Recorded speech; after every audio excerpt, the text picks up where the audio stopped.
Hey, Danny, what's up, man? TK. Hey, TK, I got some news. So, my engine and after treatment, I don't have another year on the warranty. I've only got until today. I thought I had until August of 2018. Evidently, I was wrong. It was August of 2017. So, that little cushion, that little security blanket's gone. I'll go in there and talk to him about extended warranty, but I really don't have the $7,000 to put up. Pale Rider, what's up, Mike? Hey, Dan. Trucker Steve.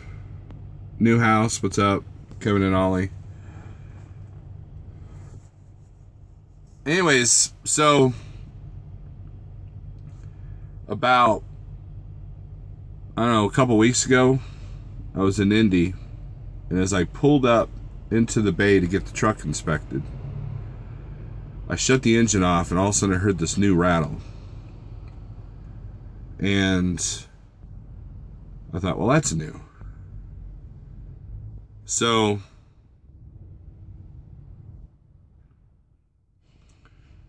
sorry, I'm watching this truck. I don't know what he's doing. So I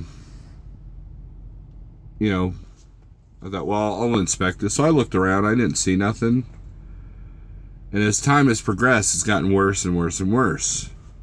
Well, it got really bad yesterday to the point that I could, I did a periscope and I was shaking the sleeper, and it's making that noise.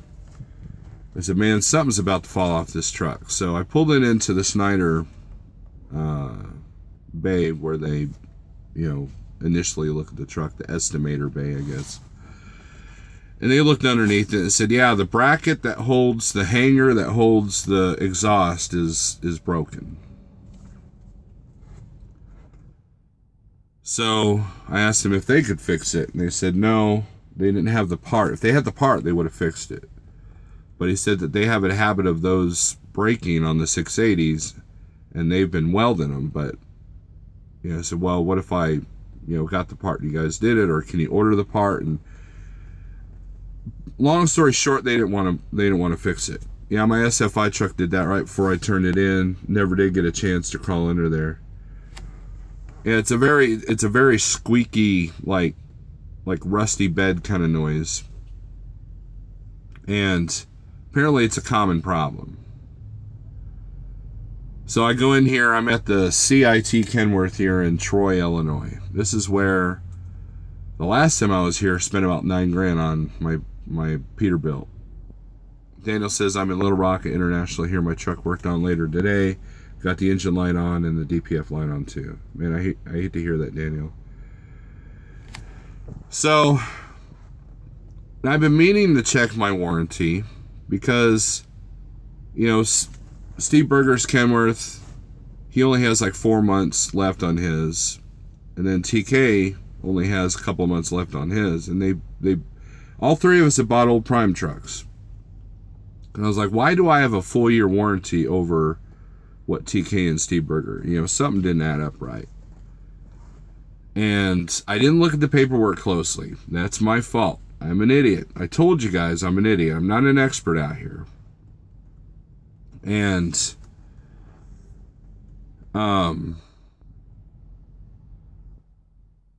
sure enough, this is my warranty printout. My warranty is up as of today. Actually, no. Delivery date was 8/6/13. TK, it's 8/6/13. So, yeah. So my warranty's been up for, most of the month. Didn't even realize it.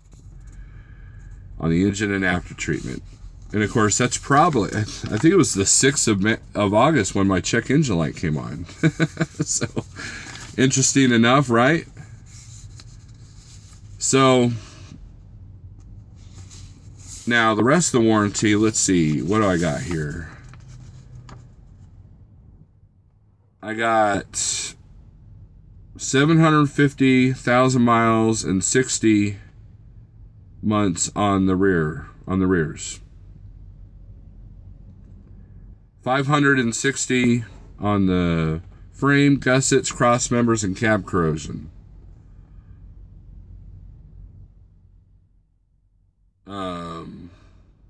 Everything else is, the heater AC is unlimited miles, but 12 months. So TK and Steve Berger, when you know, all you have to do is go into any, this is not a MHC Kenworth dealership. Go into any dealership and get a printout. So I guess I need to investigate extended warranties. So if anybody knows a good extended warranty, please leave it in the comment section on the recorded side of this video.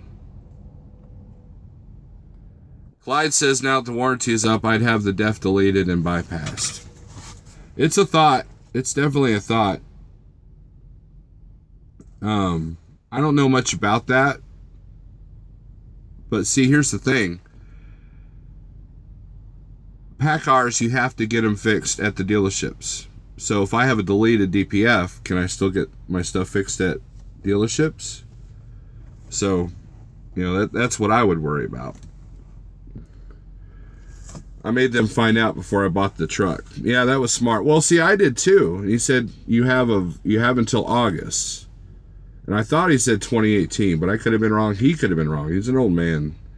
So I did sign a piece of paper that said, I thought it said 2013, but I wasn't paying attention. You know, those of you who bought a truck from a dealership,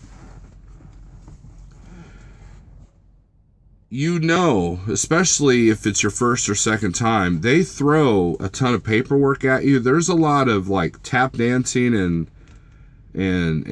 you know, it's a confusing process. So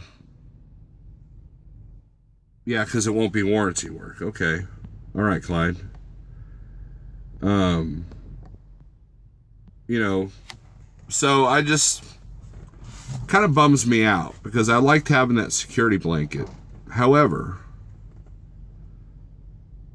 the truck has done its job and I've got money built up. Like I'm not even sweating this repair, you know. I didn't make crap this week because of the truck show, and it's looking like I'm not going to make that much this week because of Labor Day. So I think that's what I ran into last year, is that there was too much time off. I mean, August was a good month. Don't get me wrong. And I do have some reserves built up, but they're going to deplete fast if I don't get going in September. And this week's not off to a really good start.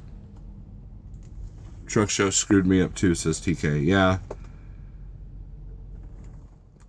They could potentially report the truck and require the emissions to be reinstalled. Yeah, that's what I'm worried about, TK.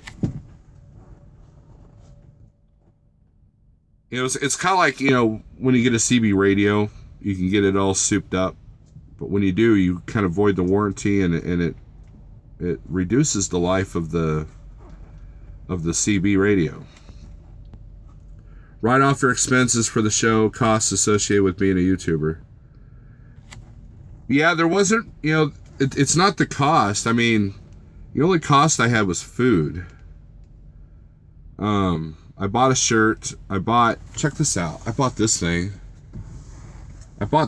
You know what this is? You think it's a funky cell phone with a bunch of lights, but no, it's a power bank. It's got, these things come down, say like that. But you can charge 2 devices with this thing. Now, check this out. Bright, dim, strobe. Now check this out.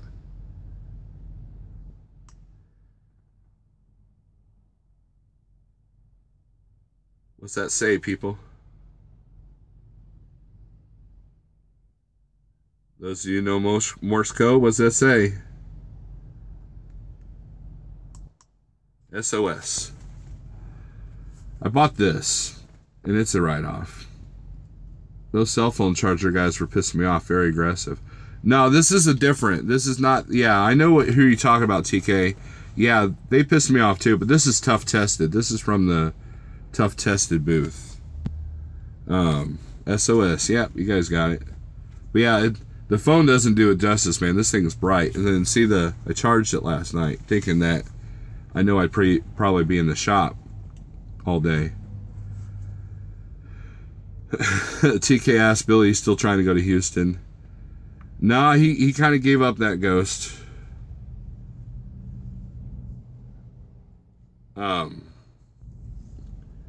So besides the shirt, the food, and this, that's the only expenses I had. The thing that hurt a little bit was the downtime and the revenue loss. I thought it was Flash and Bring Pizza ASAP, says TK. So yeah, Mean Green's getting ready to go in the shop. I get here, and he's like, yeah, probably until 3:30. Okay, we're back. Someone text Steve Berger to tell him I'm live. That's why I didn't answer my phone. So he said they can't get me in until 3:30. So he kind of like knew what I was talking about. So it's a common problem with these cameras, I guess. That's the problem. So I thought, well, I'll just hang out in the truck instead of the lounge. You know, I can do my YouTube live. I can watch YouTubes. But Jeff was kind of on fire today, wasn't he? Man, you don't want to make that dude mad. Adam asked, what's wrong with the truck? I have a bracket hanger that holds the U bracket that holds the exhaust. It is broken. I also have a check engine light, but, you know, I don't think they can look at that today. Anytime I'm trying to be at a specific location at a specific time, it affects revenue. Yep, that's the problem. You know, it doesn't help that Labor Day is around the corner. I'm not trying to be home for Labor Day. Hey, Harold. But you know how it is. All the stuff is all screwed up, not delivered till Tuesday. So there was a load that was supposed to pick up today going to Oklahoma City. I guess I'm not going to get it because I didn't book anything yet. You know, something told me not to book anything. And then when I got the yard there in Schneider, and they said that bracket was broken, I was like, well, definitely not going to book anything. Because I know this is going to be an all day. You know, it's going to probably take them 15 minutes to fix. And they won't even be able to look at it till 3:30. So that's why I didn't go in here last night. You know, part of me was like, if I go in here tonight, you know, I could just bobtail next door to the TA without tripping my logs. So I wouldn't have to do off-duty driving. But then I don't want to be up all night. Like, you know, till 4 or 5 in the morning waiting for them to, you know, replace the bracket. So I'm hoping there's no complications, you know, because it seemed like that's what happened with the Peterbilt. It's like, it wasn't just a turbo change out. I had to have 3 bolts drilled out, tapped out, that broke in the manifold. And then again, they put on a new turbo without putting on a new actuator, which to me is silly. Outlaw Trucker says that's a common issue with the 680. Yeah, that's what they told me in here too. In fact, Schneider said that all their 680s, they've been having to weld them. And they haven't had 680s very long. And then TK was on here. He said that his had that issue as well. So Steve and TK, you know what's coming down the pipe. So let me see if I got all the comments on here. Food, gas, cell phone, accessories. Yeah, I used my truck to get here, get to the Dallas show. Parts Skater asks, how much longer do you have to keep this truck? I'm not even a year into this truck yet. So I was on the impression I was getting a warranty for a year and a half, but apparently I was wrong. That's my fault. That's all me. I don't think it's the sales guy. Nobody did anything shady. That's just me being uninformed. And that's why you got to watch out with these other YouTubers that give advice, because everybody does things differently. And I have yet to see one person, and if there is, let me know. I have yet to see one person to go over the whole process of buying a truck. And somebody goes, well, Steve, you're on your second truck. Why don't you do that? Because it's like you enter a room and then they spin you around, throw some papers at you, you sign a bunch of stuff, you get on the phone with Schneider for hours, you know, talking about insurance and all this stuff, and then you're whisked away, and then you're sitting in the seat of your truck going, what just happened? So I couldn't do an informative video to save my life. Now, I've had ICs call me that are on the Schneider Finance side and ask me what it takes to go through. All I can do is give you the beginning steps, but each truck deal is different. Some people make it easy, some people make it hard. Like,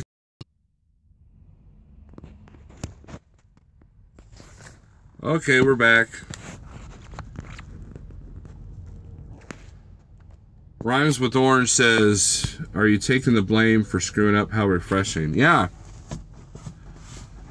I know when I screwed up. David Nevers asked, you ever think about getting your own authority? All the time, but as you can see, I could barely buy a truck, let alone tackle all the paperwork for authority. Harold says, about to head to Atlanta to sign papers on the trailer. Oh, okay, cool. Hey, Yukon, what's up? Hey, John.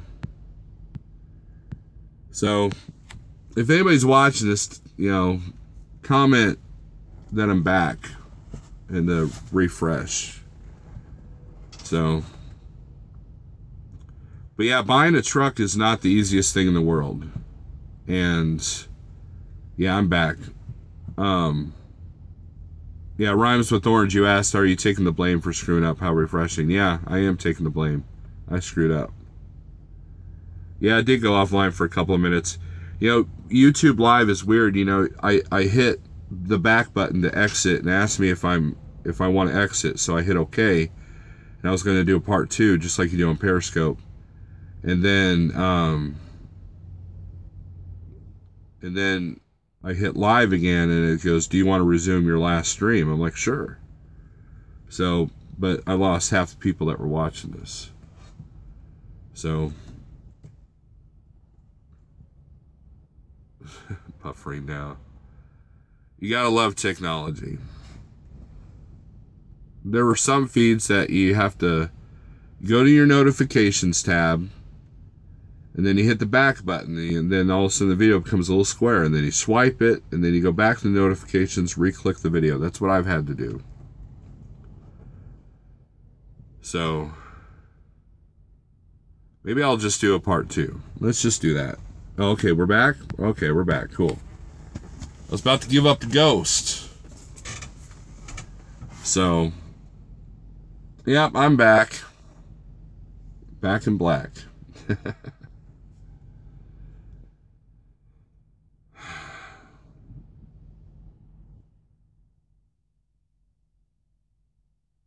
Anyways, I smoke a lot of weed. Hey Dennis, what's up, man?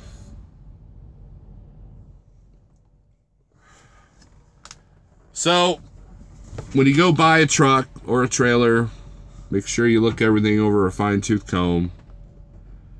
It's a very daunting process. You know, if you watch Steve Berger, one of his last videos,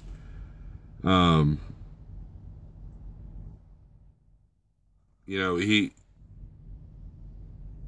I told him, and he admits it, that buying a truck can be the hardest thing you'll ever have to do. It's not like going to a car dealership where they want to make it as easy as possible. No, my friends. Big Joe says, that is a video that needs to be done. You're right. Yes, sir. And I'm not the guy to do it.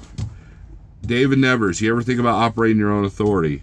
Yes, I have thought about it, but see, I can barely buy a truck right. I don't know if I'm ready for my own operating authority, because I know I'll screw it up. I'm not the best with paperwork. I'm just now getting to the point where I'm streamlining my operations, leased on to an easy carrier. I know the work that it takes to be involved. When I work, you know, if you drive for Landstar, you might as well have your own authority because you're doing all the same kind of work. David Never says, dude, it's so easy. I don't know, man. It's a little intimidating, and Jeff wants to bring me to that level, but I think my next level for now is to just work for a small carrier making, you know, 80-90%. Because let me get that streamlined. Let me get the whole process of getting brokered loads and all that streamlined. Landstar, I kind of mastered it, but I was tired of it. And a lot of it was because of how Landstar did business and how the agents did business. But at the same time, it was like, there were so many things so many problems I was having over there that was solved over here.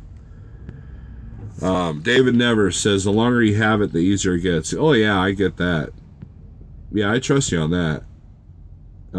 Dennis Smith, wanting to apply for IC now. They keep telling me to talk to other ICs. What are you hiding?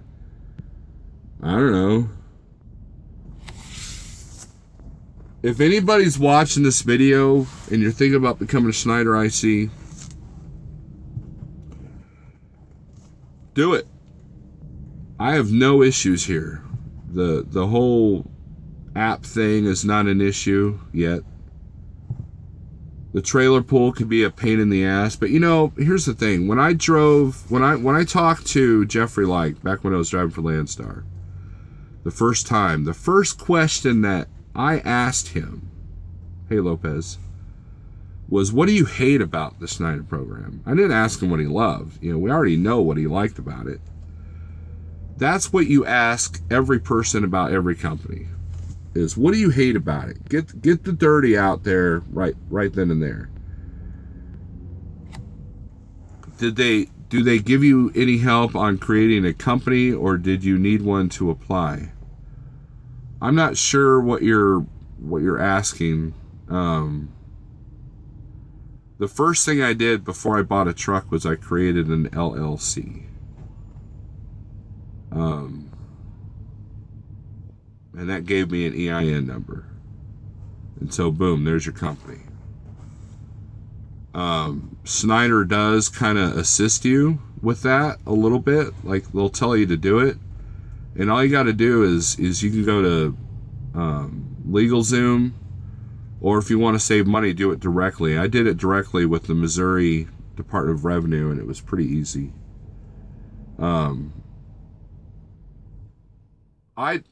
I was told, now I don't know what Schneider requires, but I was told to form the LLC first thing.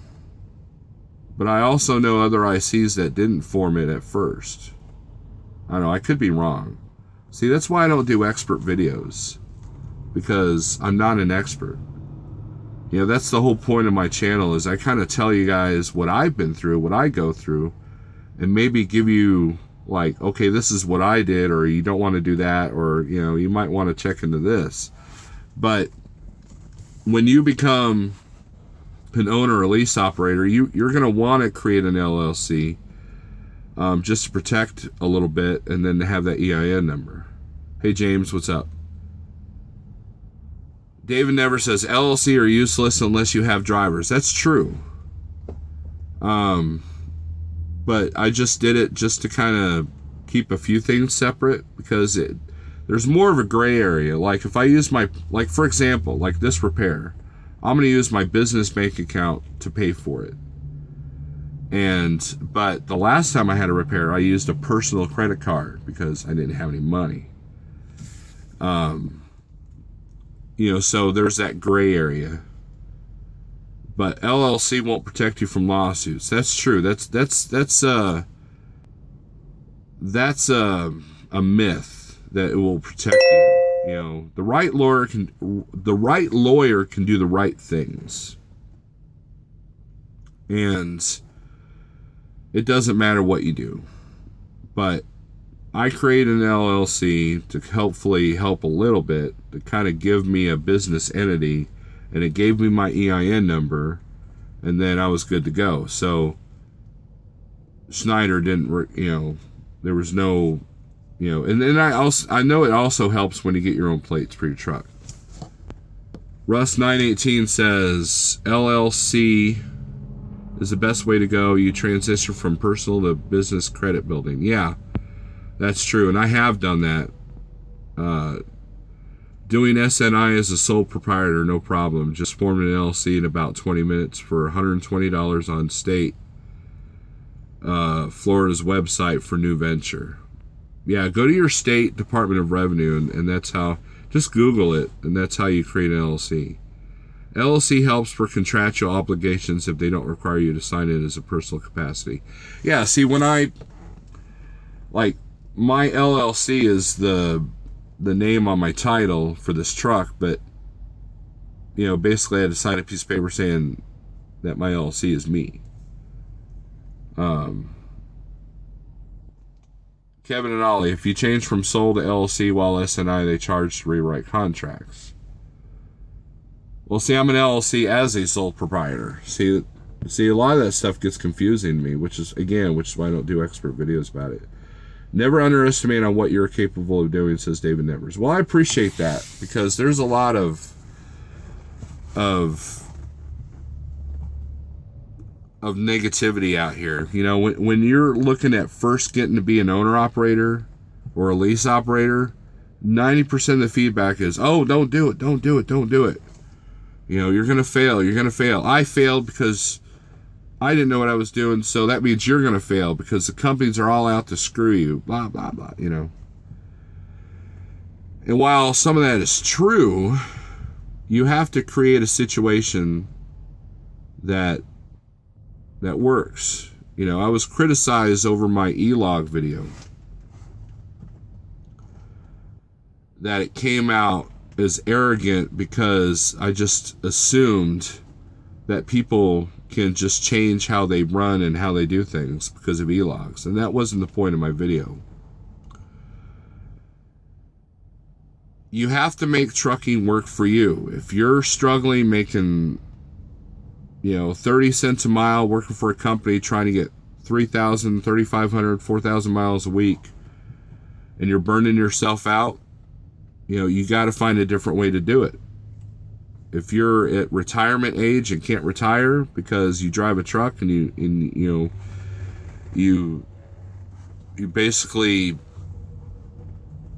are working way too hard, you know, that's on you. There's a right way to do things, a good way to do things, and the wrong way to do things. There's so many different ways to run stuff. You have to do what works for you. If you work for a company and their load planners don't know how to run with E-logs, or they're going to take the shock of E-logs, then you have to change companies, plain and simple. I know that's easier said than done, but, you know, and I'm not pro E-log. Don't get me wrong. I'm not all for the mandate. I'm just saying that the whole point of my last video is that this box, even though it tells you what time you can drive, it doesn't dictate how you drive. So if you have an accident because you're stressing over the hours, that's on you. There's a lot of companies like Crete, for example, or Trans Am that when you're on paper, you know, they checked your logs with your Qualcomm. And if you're off, you got a violation. So all that box does is keep you honest. And, you know, David Never says, I feel E-logs should be up to the driver. My point is, as a driver, owner, operator, I'm tired of being overregulated. Yeah, but that's not... Yeah, I get that. And it's forcing single owner operators, such as myself, to have to buy the device if I wanted to go my own authority. And so then you kind of have to wonder, is it a money grab? But And then you got to think, well, it creates this hardship because now you're going to make less revenue. Well, that's the problem, though. You were making revenue based off stretching or lying about the hours of service regulations. You were breaking the law. You know, it's just like if you did a paper log and you logged 70 miles per hour in a 55 mile per hour state, you're going to get a violation because you're stretching your logs. Dennis Smith says, if you put up with more regulation and comply, you will start to outlast other companies and drivers. John Citrone, the only thing I thought was arrogant is when you called the people that disagree with you beyond stupid. No, that's not what I was saying. It's not that they disagreed with me. It's that they don't get the point that it's just a box. You know, you hear it on the CB all the time. You know, oh, that guy wrecked. Oh, he was probably rushing because he's on e-logs. You know, the guy drives 30 miles an hour. Oh, he's rushing because he's on e-logs. That's what I was calling people beyond stupid. That's what I said. Because it is not the e-log's fault that you're driving a truck like a dumbass. Plain and simple. That's what I was saying with that. So you misunderstood me. And and if I put that wrong perception out there, I apologize. Make your own schedule, go where you want, a better chance to improve the income, says Dennis. Cobra says, I'm making $80K a year as a company driver running short line haul. I'm thinking of going to operator. Is it really worth the transition? Cobra, that depends. Some owner operators, at the end of the day, after all your expenses and the truck payments and the taxes and the fuel and everything else, you may not make but 50, 60, 70 grand. I know I've been just a hair above a company driver. But see, my goal wasn't to make more than a company driver. It was about the freedom. If you're making $80,000 a year and you're happy where you're at, you're probably good to go. You're probably good to stay there. But I don't know what your home situation is like. I don't know if you're the sole breadwinner. I don't know if you hate your dispatcher. It's a whole new ball game. Now, if you do go owner op, I would suggest working for a small carrier or going your own authority. I would not work for somebody like Prime or KLM or somebody like that you're dispatched and basically you're a company driver making the truck payment. I wouldn't do that. Schneider's a little bit different. Landstar's a little bit different. But then there are companies that you can make a higher percentage than what I make here. I make 65% of the line haul revenue. It just depends on the numbers. You know.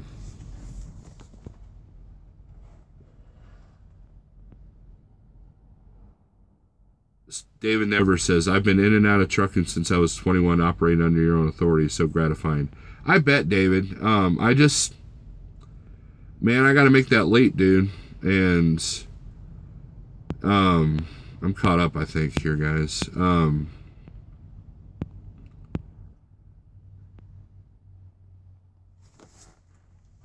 You know, Jeff said in one of his videos he wants to take me to the next level. And I know what that is. It's a small carrier working for a higher percentage. And then make the little tiny jump to your own authority after that. So, but you see, if I make the money I want to make and pay off the things that I want to do, then eventually I'll get out of the truck. You know, eventually I want to have, you know, I have another business plan in the works, but it's like a 5-6 year plan. David Nevers, my point is, where do we draw a line in the sand and say enough is enough? You're right, David. But you know, you here's the thing with regulations. At one time, this is what a lot of people don't realize. At one time, there were no regulations on us at all. There was nothing to stop the customer from saying, hey, you know, you're in California. I need this load in New York City by, I don't know, tomorrow afternoon.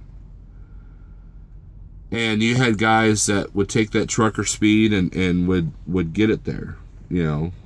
in a ridiculous amount of time.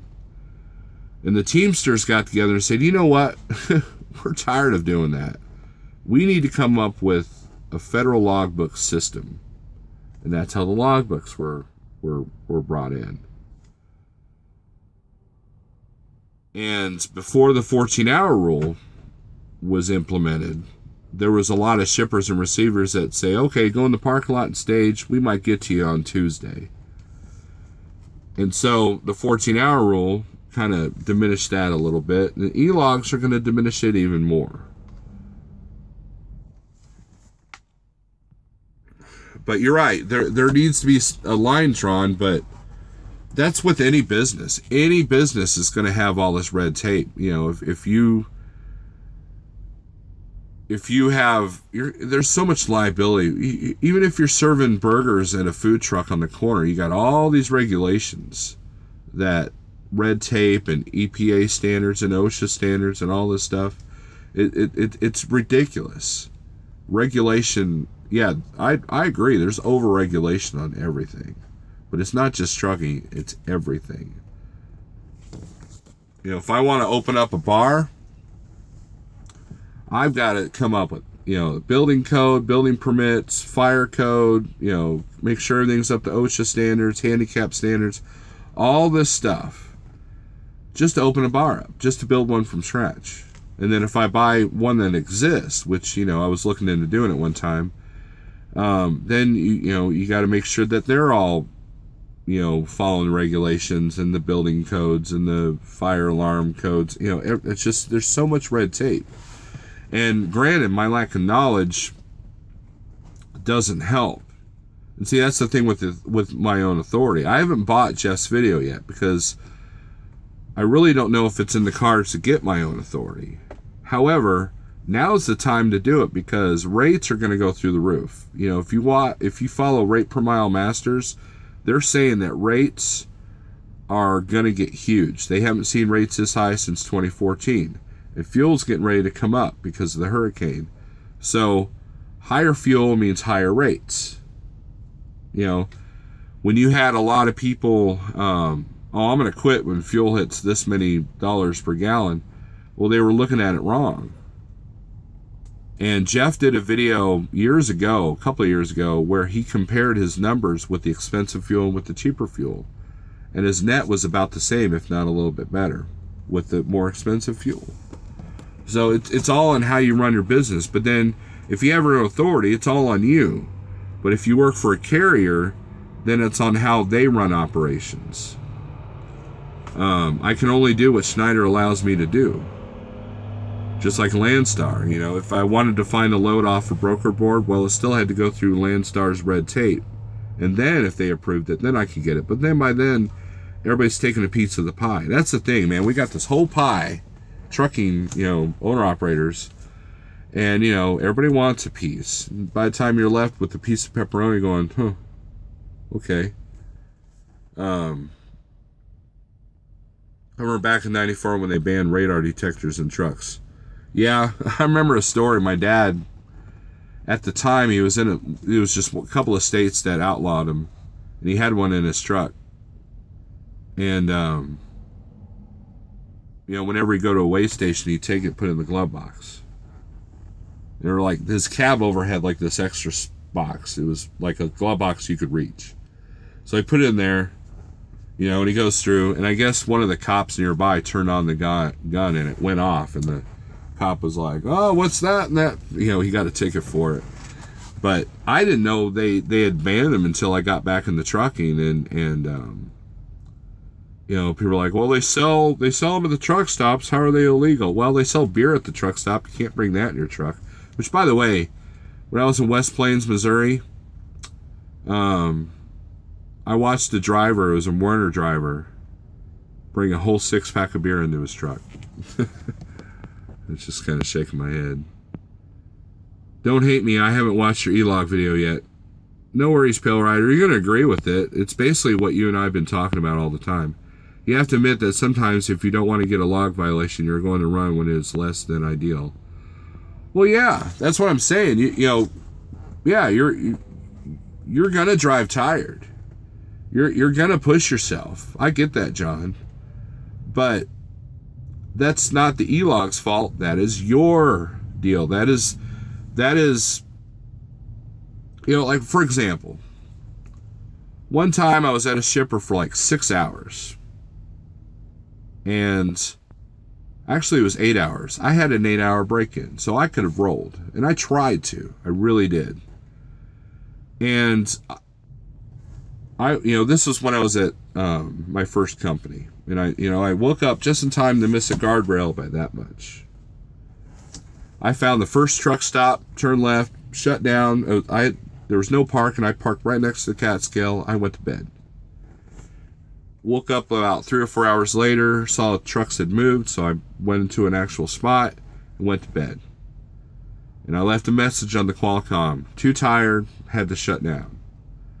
And they called me up and said, hey, we rescheduled your appointment, man. Thanks for shutting down. Because I told them I almost wrecked. I was so off. I was so in that black zone, that blackout zone, that I had to go into the truck stop and ask the lady where I was. Because I didn't even know where I was. It was on a U.S. highway in Texas. So that's part of it. I mean, it wasn't like I was on the interstate and I knew what mile marker I was at. But I was like, I thought, this is before I was using the GPS too.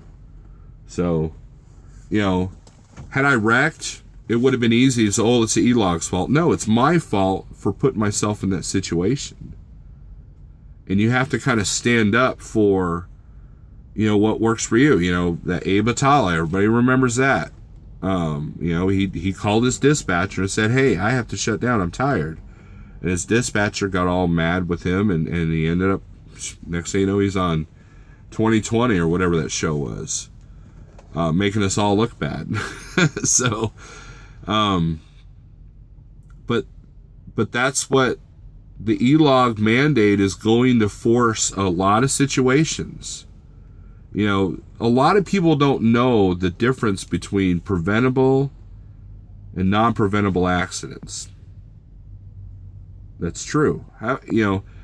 There's several YouTube videos where there's a truck and you see in his dash cam and I'm watching the video and the car over here is going to cut him off. You know it, and he knows it, but he's being stubborn, And even though the car came over and it's completely the car's fault, well, in the trucking world, that's called a preventable, because what the driver should have done is backed off and let the car over, despite the fact that he was being stupid, the car. So that's the difference. People don't realize the preventable and non-preventable. It's the same thing with E-Logs. It's not E-Logs that cause accidents. It's the hours of service situation that yourself is into. I had a friend of mine that drove for a company where he's running mainly nights, and he got off that account because he was tired of running nights. And there were times when Transland tried to make me run at night after knowing I'd be up all day, and I refused to do it. And did my miles suffer? Yeah. Did my paycheck suffer? Yeah. But in the end, that's still on you. Because if I have an accident, you can't tell the judge, well, the E-Logs were making me drive faster in that parking lot. That's why I ran over that dude. No. You can't do that. And so you have to have the mentality that that's what I'm trying to say. It's hard to put into words.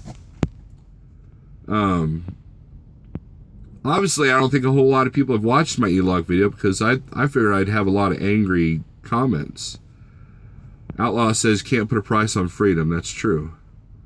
Okay, so a zoo has 15 monkeys, all but 8 die. How many are left? What are you talking about? Health insurance is your biggest obstacle on owning a truck, in my opinion. David, yes, I agree. I am lucky. I have a wonderful, beautiful wife at home that works for a hospital there in Springfield. And she has really good health insurance. If it wasn't for that, I couldn't be out here doing this. Simply put. That is insurance in general. I mean, you got guys that are only out here 2 years that want to get their own authority. Insurance is going to be your biggest obstacle. It's going to be your biggest expense as well. Clyde says, yep, freedom has its price, but it's worth it.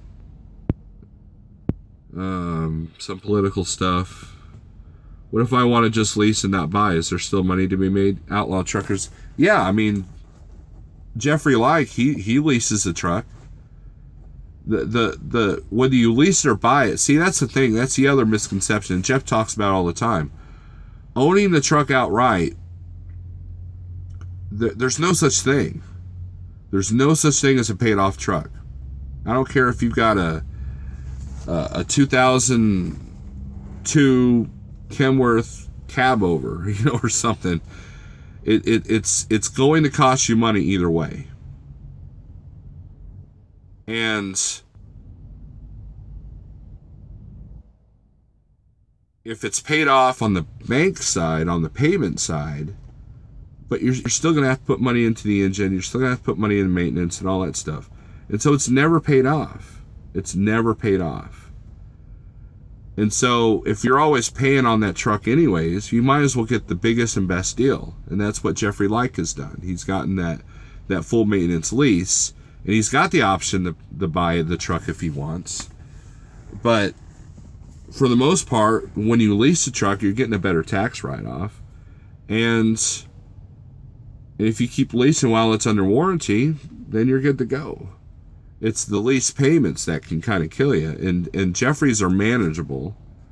I wouldn't do that's the thing. It just depends on your operation, what you need. So what if, rewrite tax code, start a YouTube fuel station up north. Government is taking independent right out of trucking. Yeah, well, the days of the independent truck driver are gone. Plain and simple. It's not 1978 anymore. When you were truly independent, you could truly do what you want. You got to adapt your sleeping to your e-logs. You stay up talking in them in truck stop. Yeah. ATA success. It's a riddle, Snorlord. Okay, well, the A2 split is going to help out those who understand how to use it. Yeah, John, I used to utilize that all the time to my advantage. However, these guys don't let us use it because they know that it's kind of hard to understand. When I was at Transland, they didn't let us do it on paper because there were DOT officers that didn't understand it. So they didn't take the chance. Once they were in e-logs, then you could see how it's done. And I utilize the A2 split all the time. But I try not to put myself in that situation, even as a company driver. So, that's the thing. If you're a company driver, you still have a little bit of say. I had one time my dispatcher, a new dispatcher, he was the only one I didn't get along with. I had a load leaving Springfield at like noon. It was going to Springfield, Ohio, which is about, I think, 600 something miles away. So it was a full day's drive to get there. So my ETA would have been like 8 o'clock at night. Well, they don't allow overnight parking at this particular customer in Springfield, Ohio. So my appointment was 6 a.m. Do you see the problem there? Even the 8-2 split, I wouldn't have been able to make it in time. And I told them that. I said, dude, they don't let me spend the night at there, and so I'm going to be late because I can't do it in one shot. So they took me off the load. Now, was he mad about it? Yeah, but that's on the load planner. That wasn't on me. See, here's the thing. If you work for a company that's not on e-logs right now, and you have a dispatcher and you have load planners. Sorry, I have a fly in here. I always have flies in here. I sit with my windows open too much. Your load planners have to get their act together. And I know when Transland went to e-logs, it took them 2 to 3 years to get it down. And even still, it wasn't perfect. So that's why all these people fighting the mandate, you're not preparing. You know, it's okay to fight the mandate, but you got to prepare. The brokers that aren't preparing, they're going to be screwed. And that is going to be your biggest obstacle, is how are you know, loads that used to be able to do one shot on paper, like, you know, there was a load that we had that went from Springfield to Macon, Georgia. You could do it in one shot and make it look good on paper. Did it all the time. And that's the other thing. People assume because I'm at Schneider, because I've been on e-logs for a while, I don't know how to run paper. I know how to run paper. I was trained well by my trainer.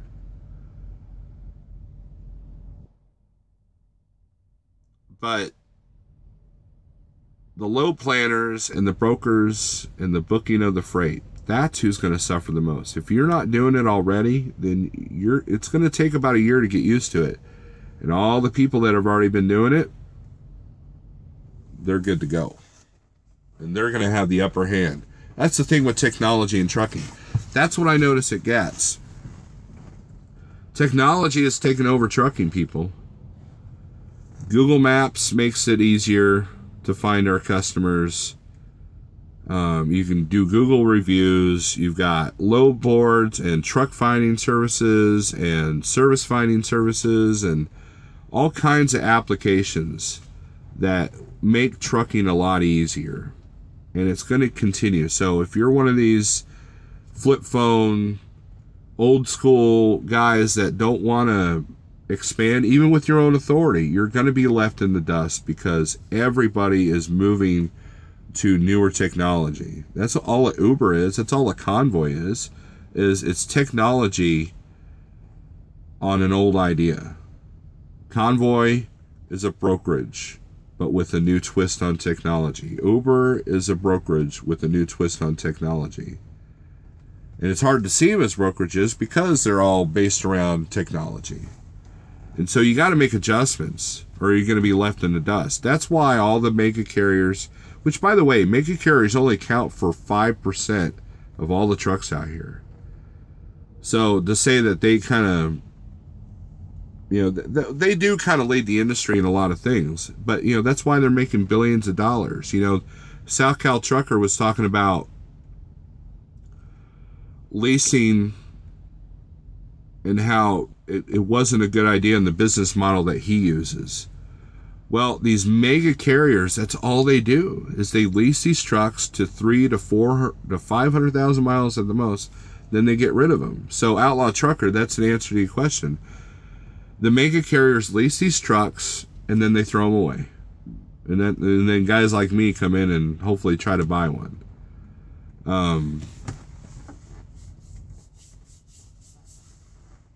So it's just how you lease and who you lease on with. That's the key. So I'm behind on comments here. Hate when drivers say they won't make money on e-logs, but all they're saying that you have to run illegal to make money.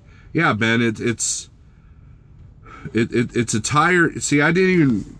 What's prompted me to do that video yesterday was that I read a Facebook comment where someone said that it was going to cause more accidents. And, you know, and there's less revenue. And it was like, I agree. You know, my revenue went down, Transland's revenue went down, but because a lot of us were stretching the paper. All that box does is make you honest. That's all it does. And you could still run 3,800 miles in a governed truck a week. You could still do that. And if you're on your own authority, you should be making an average of well above $2 a mile. That's a lot of money, man. How much do you need? I'm putting Daniel in timeout, LOL. Oh, is he getting nuts? Yes and no. If you have the title, you can park it till the next time.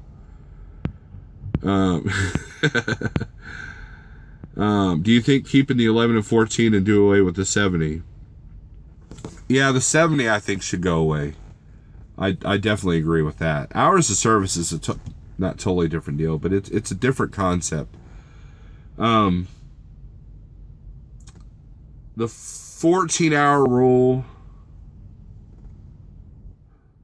you know, it should be a 16-hour rule. It should be like 11-16. and no 70. No need for a restart. You know, but with that being said, under the business model I've created, I've made more money on recap weeks than I have on weeks where I'm going full out. And that's the other thing. If you run 8-9 hours a day, you'll never run out of that 70. So there's that. So, you know, you pick your freight and you run your loads to where you can only have to run 8 or 9 hours. That's what I do. I very rarely have a run that's over 500 miles. I run paper log all day. It's flexible. My question on the e-log side, if I go through a scale and I get there too soon from my previous location, would I get a speeding ticket? That's never happened with me. If you're running 75 in a 60 mile per hour state, it looks obvious, yeah. But the times that I've been DOT'd, they just kind of look at my hours. They don't look at my locations. They never hardly look at the locations.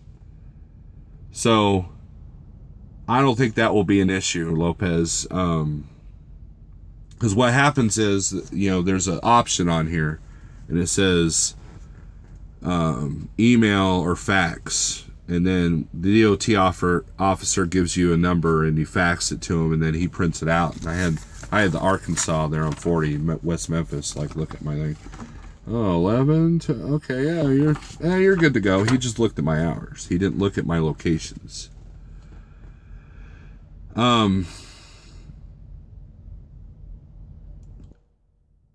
But see, if you're speeding and you have an accident, then it becomes an issue. See, that's the thing, man. The liability for running paper logs is tremendous.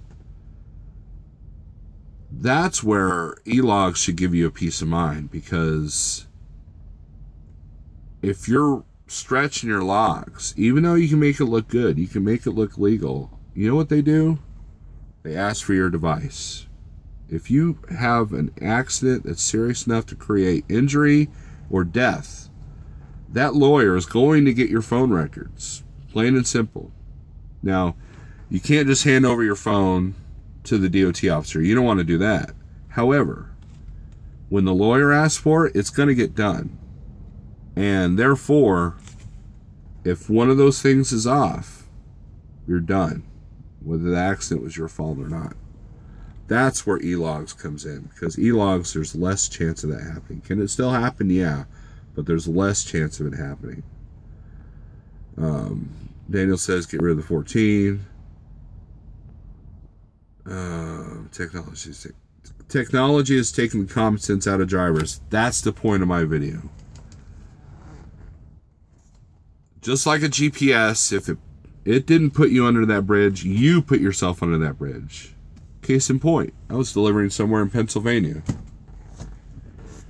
and back when I used to go there, and I'm sitting there and the GPS says turn left or turn right on this road. So I'm not familiar with the area, so I put on my right turn signal. I look. Now, if you newbies are watching, when you approach the intersection, always scan the intersection before you make your next move. Don't ever blindly just tear through an intersection taking a left or right turn. Here's why. If I would have made that right turn, there was a 12-7 bridge right there. And so I turned it just a little bit. I was like this much. And I put on the brakes, put on my four-ways, looked in my mirror, corrected myself, and continued to go forward. And then that's when I found the entrance to the place. It was taking me to the car entrance. Now, some guys would have hit that bridge and like, oh, the GPS told me to go that way. No, it didn't. It's a suggested route. If those of you have the Qualcomm Omnitracs, what's the first screen that pops up? It says warning. This is just a tool. Any GPS you buy, this is just a tool. Please pay attention to road signs. And so, yeah, there are people out there that blindly follow a GPS without looking at a map. I got my outlets right here within reach. I used it yesterday when I was in the Chicagoland area because I wasn't sure if I wanted to take 294 or 355. And it turns out I needed 294 so I could go through the scale there at the I-55 crap hole truck stop to scale my load out. Because I knew there was a scale going in. I'm glad I did, because I got a red light and they weighed me, even though I knew I was legal. So there's a lot of companies that just aren't training right, you know. I knew a guy that was making a truck payment at Trans Am that didn't know how to scale his load out. And they run reefer freight. They're always heavy. How does that happen? That's training. That's bad training. And you can have all the technology. You can have every GPS model on the dash of your truck with Google Earth going. And if you're not reading the signs, it does you no good. Food Mooch says, hello. Hey, what's up?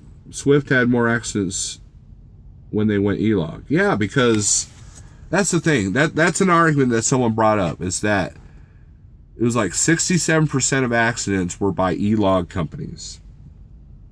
But that's not the e-log. That is training. You know, you got this new guy who's barely been out here a year, wasn't trained right, and this clock is yelling at him. And then, of course, the company's sitting there, we'll fire you if you have 2 or 3 or more log violations. So, yeah, he's tripping. But, see, the mega carriers have a lot more accidents, or so it seems, because of the, you know, it's training. It's a training issue. It's not an e-log issue. It's a training issue. I don't know what else I was going to say on that. But it's not the e-log's fault, R. Lopez, yeah. Pale Rider subscribes, says Food Mooch. Hey, Snorlord, when have you talked to Jeff since his video this morning? Yes, I did. Yes, Thomas Wilson, I did. What I find humorous in the northern climates, the government lifts hours of service on fuel trucks, and you watch the government will lift the hours of service on fuel trucks in Texas. They already have. If you're doing a FEMA load, throw that logbook out the window. Yeah, it's just like anything else in life. You know, we're going to regulate you till it fits our needs, then you're not going to be regulated. I hope you looked at South Cal's video. It was so wrong. I'm not going to attack this dude because, you know, I went and watched a couple of his videos a couple weeks ago, and he really didn't do much for me. You know, it's just not my thing. So I unsubscribed, and then when Jeff did his video, and you, Thomas, you talked about checking out South Cal Truckers, because originally I thought he was talking about Coach. Then I realized, oh, wow, these are the numbers that Jeff was talking about. And I called Jeff up and I told him I was mad at him because he was like, well, apparently I could buy 2 used trucks and make $1.5 million in 5 years. You've been steering me wrong, sir. You know, it's a joke. But everybody runs their numbers different. And there is a mentality that paid off trucks, you know, a certain way is better, you know, and it's just, there's 100 different ways to do things. These trucks are depreciating assets. They're not your house. They're a depreciating asset. It's like if you buy a building to open your restaurant in, that building's going to gain value. And you run your business based around that building. Trucking, it's different. Now, you can take that truck and create a show truck and make revenue that way. And it would increase the value of the truck, but that's not what everybody does. Hashtag call customer, says Food Mooch. Yeah, exactly. Now, I will admit, 99% of the loads I do here, I don't call a customer. I picked up at a customer for the first time yesterday in Broadview, Illinois. It got kind of hairy for a minute. But I also have my GPS going, my Google Earth going, and our personal Qualcomm. And I still went the way that I thought I should go. You know? And, but there has been times where I've had to call a customer. Landstar, I always call the customer. Always. You know, if I look at Google Earth and something seems sketchy, like for example, here's another one. Kraft in Springfield. If you go to the plant that's in town, not the caves, the address is off Bennett Street. But the entrance for the trucks is off of Meadowmere. And I have my CB in my personal vehicle. I can't tell you how many times trucks have to go around the block on these turns that aren't really meant for trucks because they didn't call Kraft to see where that entrance was. And I've had to help a few drivers there. Why? Because I live right there. And so every time I see a truck turn left on Bennett, I'm like, that's somebody who didn't pay attention. That's somebody who's using his GPS. It's also somebody who didn't call a customer. There's a dog food company in Iowa somewhere, I think Clinton, Iowa, that's all messed up. If you can't even tell on Google Earth where the entrance is, so you definitely want to call. But yeah, call the customer. Is that an Iron Maiden decal behind you? Yes, it's an Iron Maiden banner. I live by I-55, crappy truck stop. So you know what I'm talking about. Now, I was shocked. The bathrooms, they've kind of cleaned it up in there. I was kind of shocked by that. The shop, though, I wouldn't... Dude, I walked by that shop. They're doing oil changes and stuff now. I don't know if I trust them to do an oil change. GPS stuff. There's a YouTube channel with trailers getting their tops ripped off. Yeah, I know what you're talking about. Yeah, 11-8 bridge. Yeah. I watched one South Cal trucker and he wears his hat like a... He's going to be talking about Coach in a later live video. Yeah, that'll be fun to watch. Yeah. He wears his cap like a kid would wear it. Everybody's seen the video where the guy's got a hat on, or a picture on Facebook where he's got his hat on like that. He's doing this at a football or baseball game. You guys see that? I thought that was funny. That's the world we live in. Is that. So. But I'm not going to say anything bad about South Cal Trucker because I don't know the guy. And we all know how YouTube feuds are. And, you know, there was a couple things I said about Coach. I mean, you know, I've said my piece, and I'm just going to leave it at that.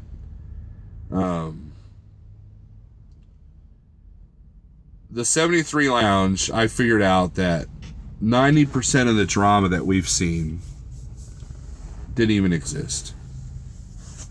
Hey, Outcast, what's up, man? If you put me to the little screen, swipe it, and then go back to notifications, it should not buffer as bad. You wear your hat like a white... No, like a more... But, my battery's dying. I heard the new ProStar gets miles per hour, or 10 miles per gallon. Would it be worth leasing? I don't know. When I was talking to the VP of Transland, the new, I think it's called the LT1. I don't think it's called ProStar anymore because the ProStar name has been tainted. They're claiming the same fuel mileage, if not better than the new Cascadias, but they're $10,000 cheaper. But it's a new product. It's a new engine. It's a new thing. So I'd be leery.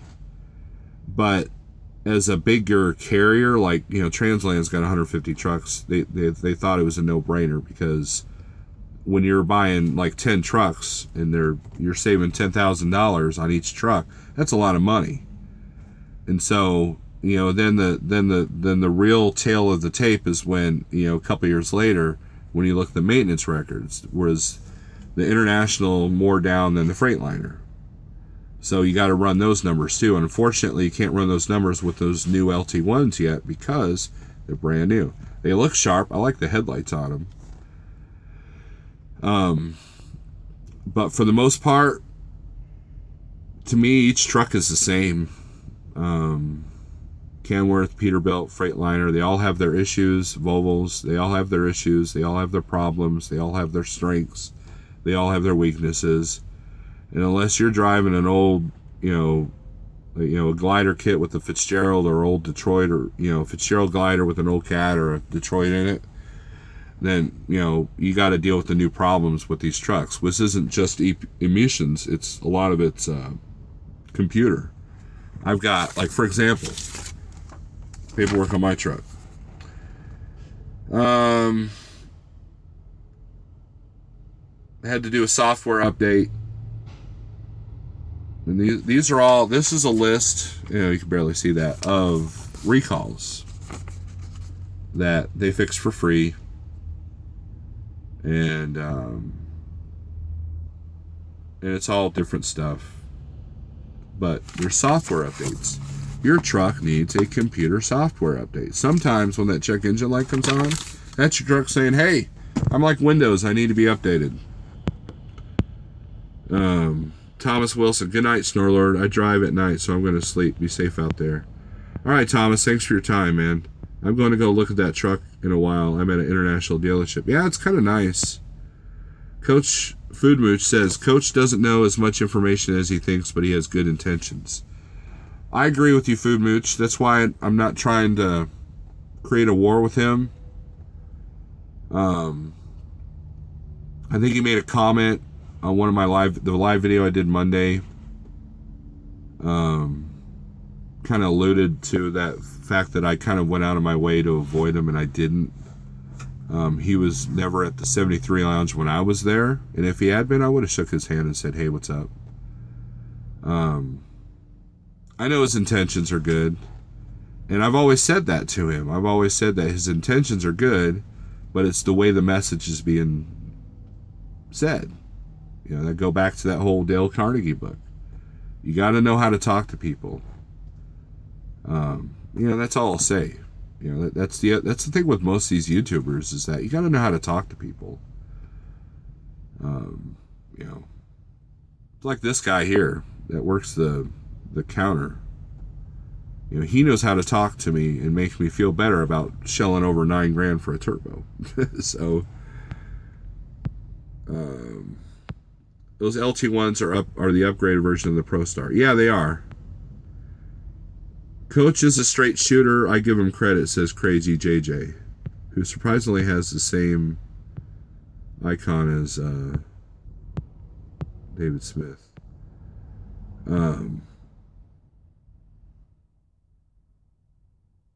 I won't say anything on that, JJ. Thomas Wilson, we have two LTs, 3 months old. Both have been back to dealer 5 times. One was there for 4 weeks. That's the problem that I have found with internationals that don't have Cummins engines in them. I know that when I was driving a school bus, the International ProStar version of the school buses had a lot of wiring and issues. There's just, the quality control International is just not that great, in my opinion.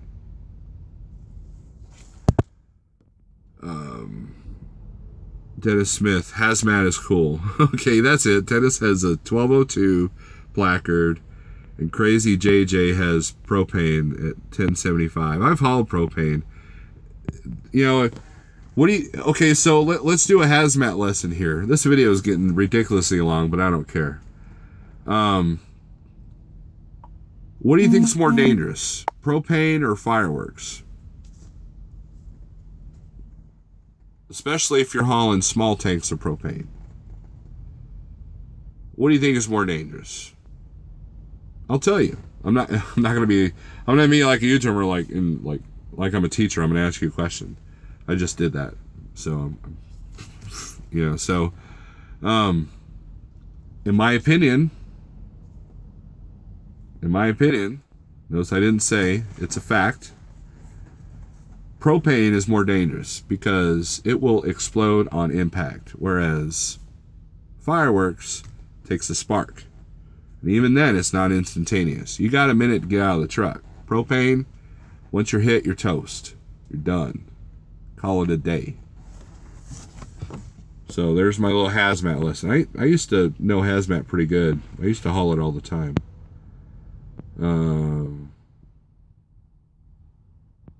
International, Cummins or N13? I'd go with the Cummins. Dude, those new Cummins engines look kind of impressive. Can you talk about trucker district thing, says Food Mooch?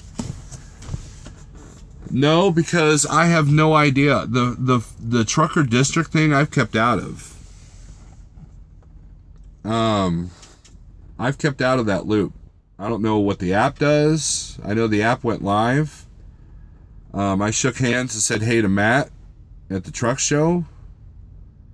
I didn't get a free hat like the other people did. All I know is what I've known of what's been talked about by the other YouTubers.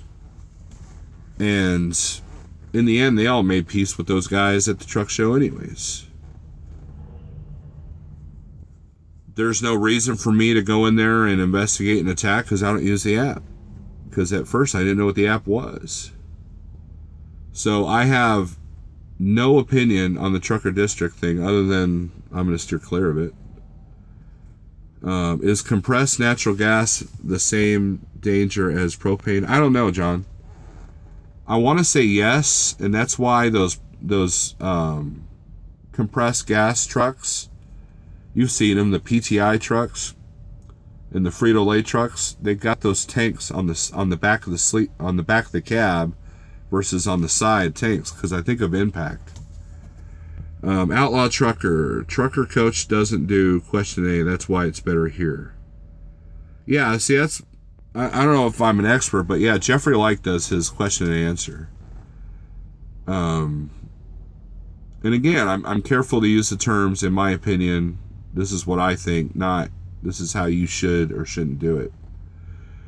Like, for example, Coach did a thing about fuel, and he brought up some really good points. Points that I'm kind of actually looking at. Let me plug my phone in, guys. Bear with me a second here.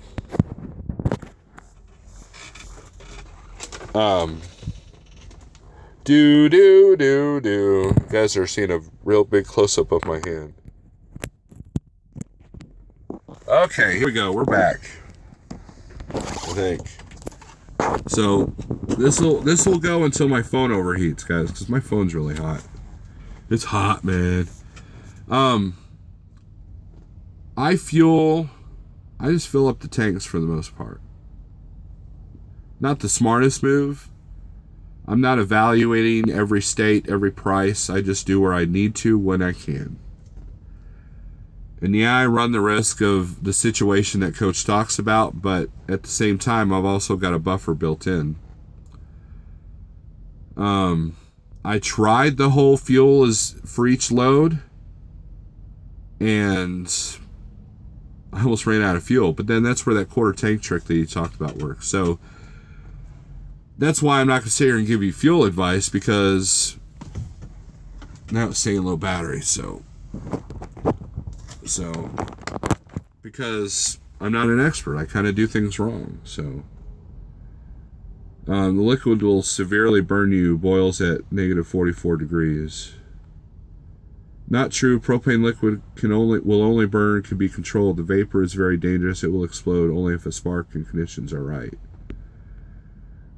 Jay Cannell was holding out on free hat, says Food Mooch.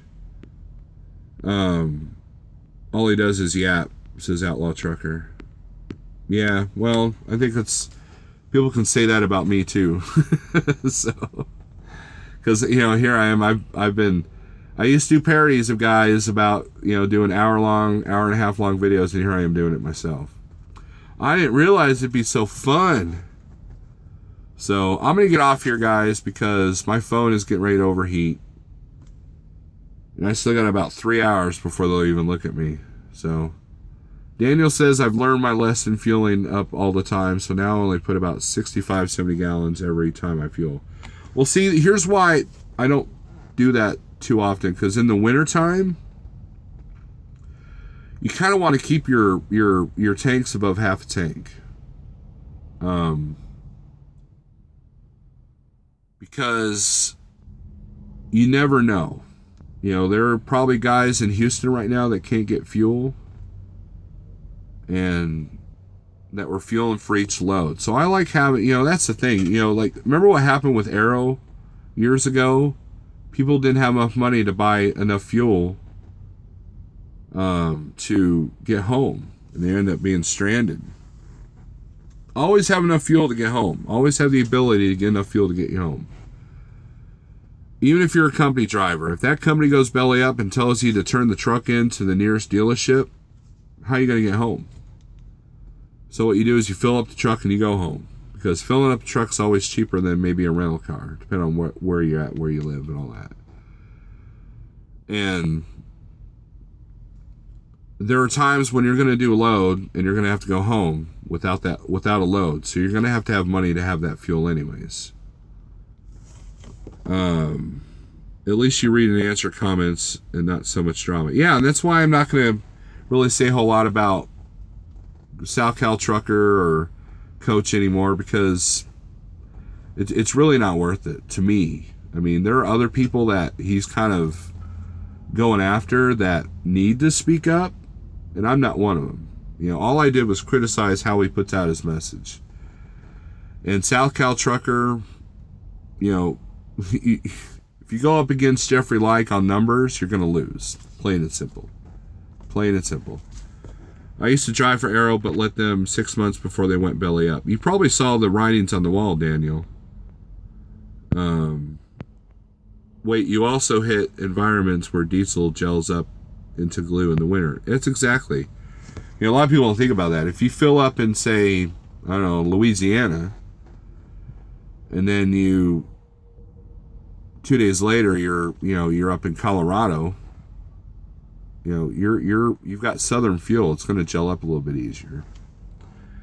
I would look good in a Jay Cannell hat. You know, I hung out with Jay Cannell. I gave him a CD. He has an apnea CD. I didn't get no hat. So Rizzo says, I like filling all the way up so I don't have to go into the truck stops as often. Yeah, that's the other thing. Coach even mentioned that. It's like, you know, if you're going to fill up for each load and you do 2 loads a day, what do you do? You know, so I just like to fill it up to the top. Now, here's a little trick. Here's a little trick that no one talks about. Always top out your def. Always, always, always. Even if it's a gallon. Because if you get bad def and you have to get 20 gallons of it, you're dealing with 20 gallons of bad def for a long time. It could make the truck derate. However, if you get like a gallon here and a gallon there of bad def, the good def will wash it out. I got nuggets too. So, a friend of mine told me that. Oh, hey, I won't be able to get the CD and the shirt after all. PayPal is being stupid. Well, Daniel, just go to the website that I think I sent you a link, and then you can just download it digitally.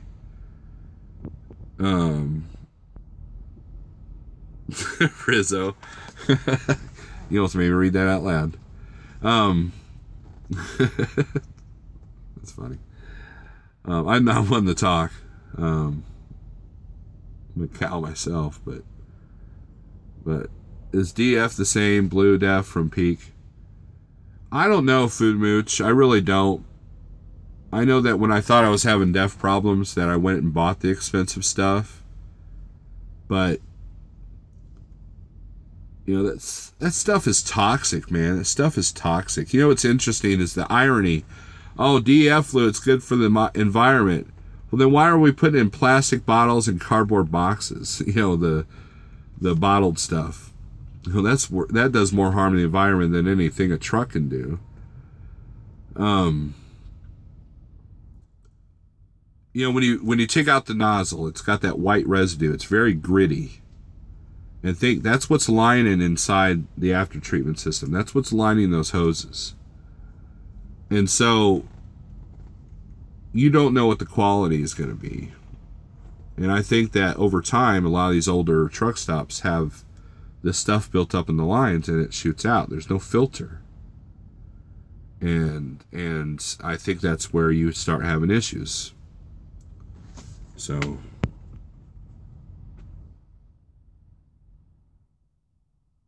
thanks for reminding me I need def. Yeah, always top off. Because then there's less chance of getting bad def all at once. Def is corrosive, that's why it's plastic. Yeah, so think about what it's doing to the lines inside your truck. That's why I don't think these trucks, like, you know, I was, you know, if you guys watch my GATS video, I was parked next to a lady that had a 2 million mile truck. I almost said 2 million mile an hour truck. That'd be crazy. And it was an old T800. I forget what year it was. And do you think a DEF truck is going to last 2 million miles? DPF system cuts the engine life. It's been proven. I agree with you wholeheartedly. See, it's just like cars. You know, it used to be that you could shade tree your car. You could find that guy that could put the alternator on for you. You know, that kind of thing. And now everything requires computers. Everything requires computers. They say that the modern truck today has more computers and instruments and gauges and sensors. Well, maybe not gauges, but sensors than the space shuttle did. And the DPF is a part of that. Trucks, you know, it was proven. I forget where I heard the numbers. I think it was on satellite radio. It's been proven that the trucks of today do not last like the trucks of yesterday. Plain and simple.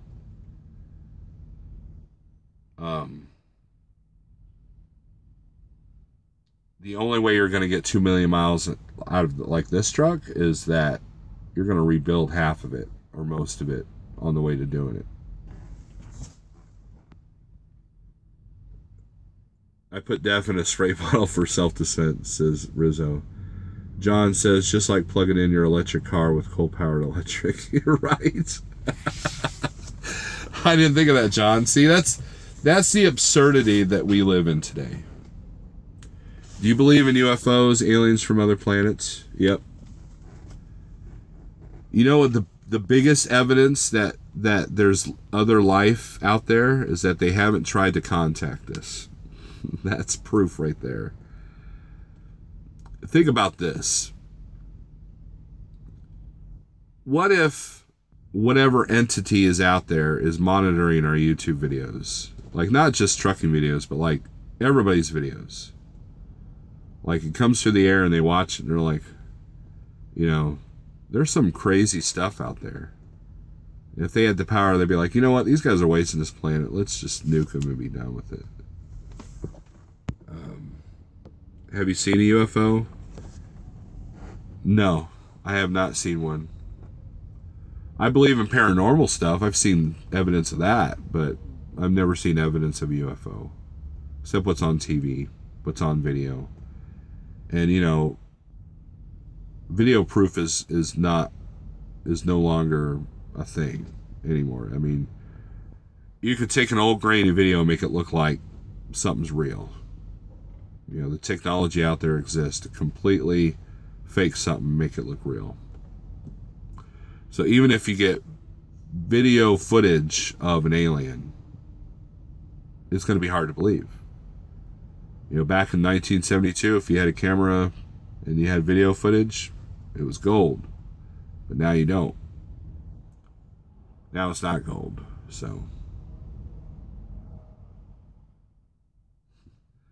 So anyways, that's it, guys. You guys are getting bored of me. My phone keeps saying low battery, then coming back, so obviously it's getting ready to overheat. Thanks for watching. Mean Green is going in the shop. That's the bottom line. It's just an exhaust thing for now, and I found out I got no warranty. So, cross my fingers. They don't make them like they used to, just like people. Millennials today are like max force engines. I saw my dad standing on kitchen after he died. Yeah, see, I've had situations like that too. Even this monkey thing. I'm not answering your riddle, Daniel. Sorry. What is the answer, Daniel? I won't end this video till you tell me the answer. We're waiting. It's super easy. I don't care how easy it is. 8. Fumu says, have a good day. The answer's in front of you.